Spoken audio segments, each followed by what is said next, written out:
বিষের বোতল ব্যাগে নিয়ে ঢাকার পথে পথে ঘুরছেন অসহায় এক মা ও তার অসুস্থ ছেলে।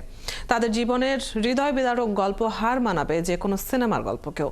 গেল ২০ দিন ধরে খেয়ে না খেয়ে এক কাপড়ে ঢাকার রাস্তায় ঘুরছেন মা ছেলে। মা ছেলের ব্যয়বহুল চিকিৎসা আর নিশ্চিত একটা আশ্রয়ের আশায় দিয়েছেন কিডনি বিক্রির বিজ্ঞাপন। আর সেই বিজ্ঞাপনের সূত্রেই মা ছেলের খোঁজ পায় ৭১। আরও জানাচ্ছেন সহকর্মী রাশেদ আনিস।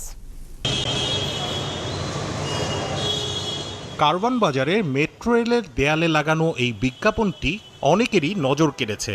কেউ একজন ফোন নম্বর দিয়ে রীতিমতো ২টি কিডনি বিক্রির বিজ্ঞাপন দিয়েছেন। কিন্তু কেন? সত্যি কি এভাবে কিডনি বিক্রির বিজ্ঞাপন দেয়, নাকি এর পেছনে রয়েছে কোনো রহস্য? কিডনির ক্রেতা সেজে আমরা যোগাযোগ করি সেই নম্বরে। এক নারী কণ্ঠ নিজের পরিচয় দিলেন শেলি খানম নামে। জানালেন তিনি ২টি কিডনি বিক্রি করবেন, একটি তার নিজের,